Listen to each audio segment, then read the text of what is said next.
तो आज हम मोगन हाउसेल की किताब द साइकोलॉजी ऑफ मनी इसके एक विस्तृत हिंदी सारांश से निकले कुछ विचारों पर बात करेंगे।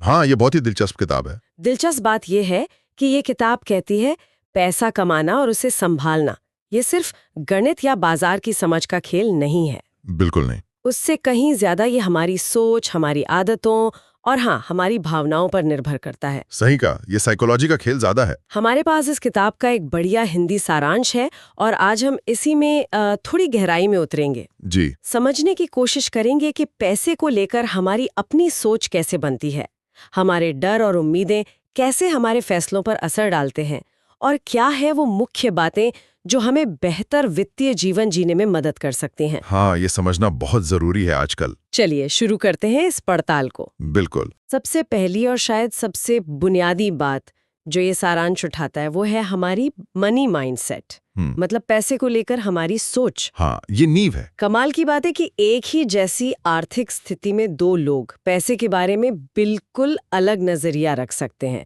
और यही नजरिया उनके भविष्य के वित्तीय सफर को एक तरह से तय कर देता है। बिल्कुल, नजर यही सब कुछ बदल देता है। जैसे कुछ लोग जोखिम को अवसर की तरह देखते हैं और शायद बड़ा दाव लगाने से नहीं हिचकेंगे। हाँ, और स्टिकर होते हैं।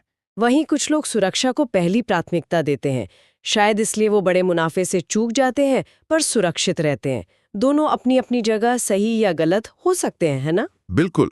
और ये सोच या माइंडसेट इसलिए इतनी ज्यादा अहम है क्योंकि ये अनजाने में ही हमारे फैसलों को ढालती है। हम सोचते हैं कि हम बड़े तर्क संगत फैसले ले रहे हैं। हाँ, लॉजिकल। पर असल में हमारी अंदरूनी धारणाएं, जिन्हें हम बायसेस या पूर्वाग्रह भी कह सकते हैं, वो हमें किसी एक दिशा में धकेल रही होती हैं। अच्छा। मिसाल के तौर पर, अगर हम नुकसान से बहुत ज्यादा डरते हैं, मतलब लॉस अवर्जन जिसे कहते हैं, तो हम शायद अच्छे निवेश के मौके भी छोड़ देंगे सिर्फ इसलिए कि कहीं पैसा डूब ना जाए। ये तो होता है। और सारांश में अवसर और अनिश्चितता के बीच के रिश्ते का जिक्र भी है। देखिए, वित्तीय दुनिया में कोई भी चीज पक्की नहीं होती, अनिश्चितता तो रहे भी ही। हाँ, वो तो है। लेकिन कमाल की बात यह है कि इसी अनिश्चितता के कोहरे में अवसर छुपे होते हैं। आपका माइंडसेट तय करेगा कि आप इसे कैसे देखते हैं, एक दीवार की तरह जिससे डरकर रुक जाना है या एक दरवाजे की तरह जिसे खोलकर आगे बढ़ना है। और इसी अनिश्चितता से जुड़ा है एक और पहलू जिस पर हम शायद ही कभी ध्यान देते हैं, वो है किस्मत और जोखिम। हाँ, लक और रिस्क। जोर देता है कि हाउसल मानते हैं कि आपकी सफलता सिर्फ आपकी काबिलियत और मेहनत का नतीजा नहीं है, इसमें लक या किस्मत का भी बहुत बड़ा हाथ होता है। बहुत बड़ा। कौन से मौके आपको मिले, किस माहौल में आप पले बढ़े, ये सब मायने रखता है। जी बिल्कुल। आपका स्टार्टिंग पॉइंट क्या था? ये बात थोड़ी चौंकाने वाली भी है क्योंकि हम अक्सर अपनी सफलता का पूरा श्रेय खुद को और असफलता का दोष हालात को देना पसंद करते हैं। बिल्कुल, ये ह्यूमन नेचर है। इसका मतलब तो ये हुआ कि अगर कोई रणनीति किसी के लिए काम कर गई तो जरूरी नहीं वो मेरे लिए भी काम करेगी, क्योंकि शायद उसकी किस्मत या शुरुआती हालात मुझसे बेहतर थे। हाँ, और ये समझना बहुत जरूरी है, खासकर जब हम दूसरों की सफलता देखकर उनकी नकल करने की कोशिश करते हैं। यहाँ एक बहुत महीन रेखा है। एक तरफ हमें ये मानना होगा कि बाहरी ताकतें जैसे किस्मत या अर्थव्यवस्था का हाल हमारे नियंत्रण से बाहर हैं और नतीजों पर असर डालती हैं। ठीक है। दूसरी तरफ इसका ये मतलब भी नहीं कि हम कोशिश करना ही छोड़ दें। मेहनत का अपना रोल तो है ही। हाँ, वो तो है। सारांश हमें आगाह करता है कि हम अक्सर नतीजों से कहानी गढ़ते हैं। अगर कोई सफल हुआ तो हम मान लेते हैं कि उसके सारे फैसले सही थे। हाँ, वो तो जीनियस था। और अगर कोई असफल हुआ तो हम सोचते हैं कि जरूर उसने कोई बड़ी गलती की होगी, जबकि सच ये हो सकता है कि दोनों ने एक जैसे ही फैसले लिए हों, बस एक की किस्मत अच्छी थी और दूसरे की खराब। अच्छा। इसलिए किसी भी निवेश या फैसले को सिर्फ उसके नतीजे से आंकना वो एक अधूरा विश्लेषण है। उस समय के हालात और उसमें निहित जोखिम को समझना ज्यादा महत्वपूर्ण है। अच्छा, तो अगर बाहरी चीजों पर हमारा नियंत्रण कम है तो हम किस चीज पर ध्यान दें? यहाँ सारांश एक दिलचस्प मोड़ लेता है और बात करता है सादगी की शक्ति की। हाँ, सिंप्लिसिटी। लगता है जैसे हौसल कह रहे हों कि वित्तीय दुनिया में बहुत ज्यादा होशियार बनने की कोशिश कभी-कभी नुकसानदेह हो सकती है।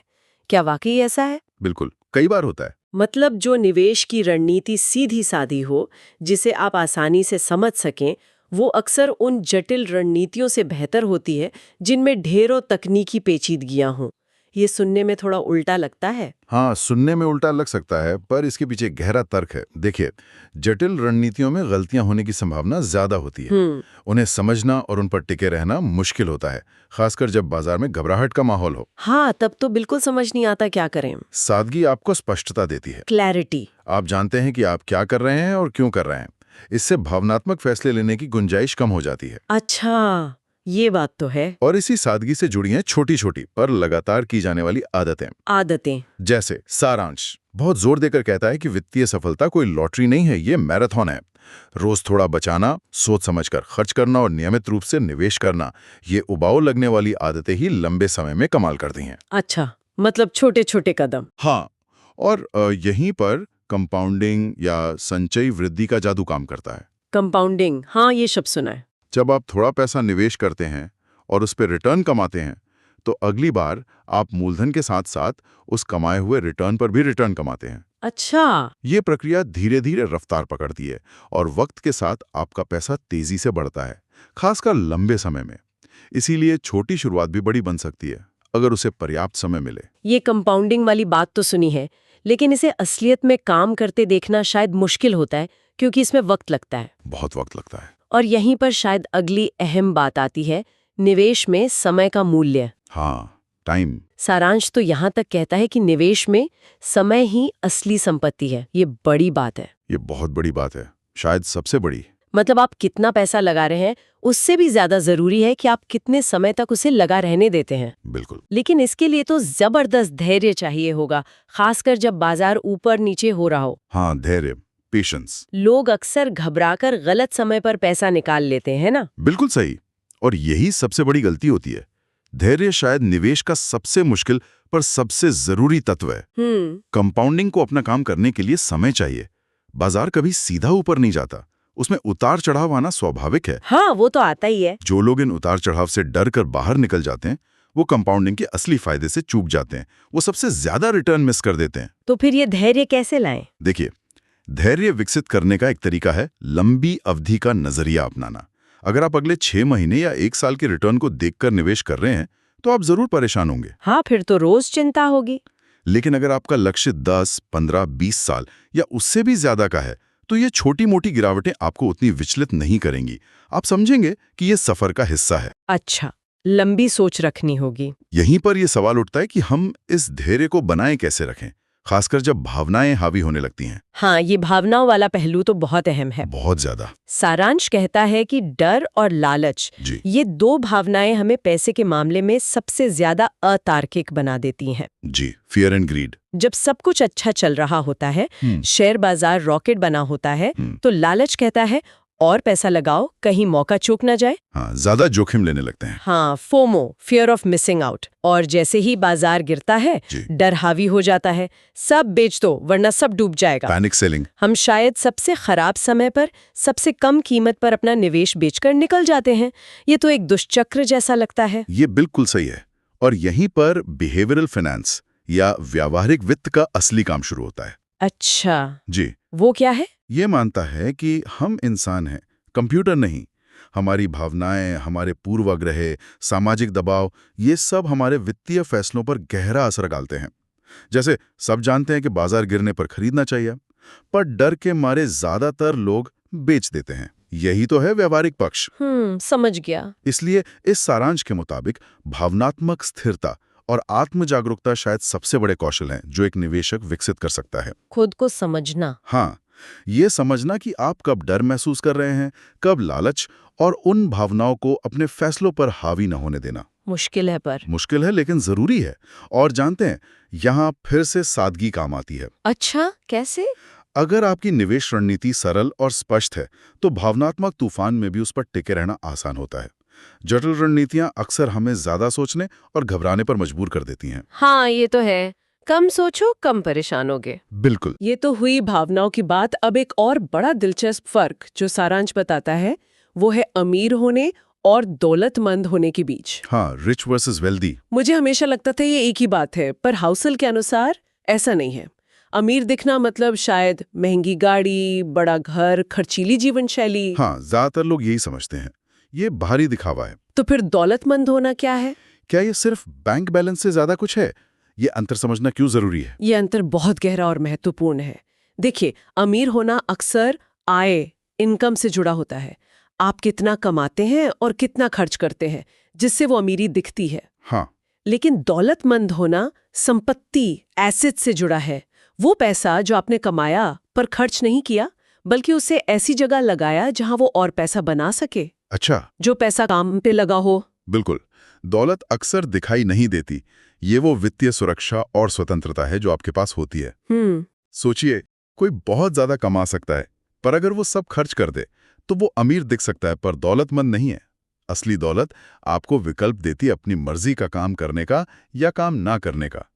ये आपको अपने समय पर नियंत्रण देती है। समय पर नियंत्रण, ये बड़ी बात है। जबकि सिर्फ अमीर होना आपको महंगी चीजें खरीदने की क्षमता दे सकता है, पर जरूरी नहीं कि वो आपको सच्ची आजादी दे। तो मतलब असली लक्ष्य दौलतमंद होना चाहिए, अमीर दिखना नहीं। मेरे हिसाब से तो हाँ। सारांश जिस वास्तविक वित्तीय स्वतंत्रता की बात करता है वो इसी दौलत से आती है। इसका मतलब सिर्फ ढेर सारा पैसा होना नहीं, बल्कि इस बात का सुकून होना है कि आपके पास पर्याप्त संसाधन हैं जो आपकी जरूरतों और इच्छाओं का ख्याल रख सकते हैं, बिना आपको लगातार पैसे के लिए भाग दौड़ करने की जरूरत पड़े। ये लक्ष्य सिर्फ अमीर बनने से कहीं बड़ा है। वाह, ये तो वाकई सोचने का एक बिल्कुल अलग नजरिया है। तो अगर हम अब तक की बातचीत को समेटें, तो इस किताब के सारांश से कुछ मुख्य बातें निकल कर आ रही हैं। जी, पहली, पैसे के खेल में आपका दिमाग और व्यवहार आपकी डिग्री या ज्ञान से ज्यादा मायने रखते हैं। बिल्कुल, माइंडसेट फर्स्ट। दूसरी, बड़ी छलांग लगाने से ज्यादा जरूरी है लगातार छोटे सही कदम उठाते रहना। आदतें ही भविष्य बनाती हैं। हाँ, कंसिस्टेंसी। तीसरी, कंपाउंडिंग को काम करने के लिए वक्त चाहिए, इसलिए समय और धैर्य आपके सबसे बड़े दोस्त हैं। टाइम और पेशेंस। चौथी, भावनाओं को पहचानना और उन्हें काबू में रखना सफलता के लिए जरूरी है। इमोशनल इंटेलिजेंस पैसों के मामले में। और पांचवी, अमीर दिखने की चाहत से ज्यादा महत्वपूर्ण है असल में दौलतमंद बनना, जो आपको सुरक्षा और आजादी दे। हाँ, वेल्थ यानी फ्रीडम। क्या मैंने सही समझा? आपने बिल्कुल सही निचोड़ निकाला है। कुल मिलाकर ये सारांश हमें यही दिखाता है कि वित्तीय सफलता का रास्ता बाहर की दुनिया, बाजार, अर्थव्यवस्था से ज्यादा हमारी अंदर की दुनिया, सोच, भावनाएं, व्यवहार से होकर गुजरता है। अंदर की दुनिया। ये खुद को बेहतर समझने, अपने पूर्वाग्रहों को जानने और एक अनुशासित, दीर्घकालिक और शांत रवैया अपनाने के बारे में है। तो ये सिर्फ पैसे की बात नहीं है, ये खुद को जानने की भी बात है। बिल्कुल, ये महज निवेश के टिप्स और ट्रिक्स की किताब का सार नहीं है, बल्कि ये पैसे के साथ एक स्वस्थ और समझदार रिश्ता बनाने के लिए एक गाइड जैसा है। ये मानसिकता बदलने पर जोर देता है, जो शायद सबसे मुश्किल पर सबसे जरूरी काम है। तो ये थी मॉर्गन हाउसल की किताब द साइकोलॉजी ऑफ मनी के हिंदी सारांश पर हमारी आज की बातचीत। उम्मीद है इससे पैसे और हमारी सोच के रिश्ते को समझने में कुछ मदद मिली होगी। उम्मीद तो यही है, कुछ नया सोचने को मिला होगा। और हाँ, जाते जाते एक सवाल छोड़ जाते हैं जो इस पूरी बातचीत से ही उपजा है। हाँ, जरूर। जरा सोचिए, पैसे के साथ हमारा रिश्ता क्या सिर्फ हिसाब किताब और लेन देन तक ही सीमित है, या ये हमारी गहरी उम्मीदों, हमारे डर, हमारे सपनों और जीवन के प्रति हमारे नजरिए का आईना है? वाह, गहरा सवाल है। शायद इस सवाल पर सोचने से हम अपने अगले वित्तीय फैसले को ज्यादा गहराई से समझ पाएंगे। जरूर। इस दिलचस्प चर्चा के लिए बहुत बहुत शुक्रिया। शुक्रिया।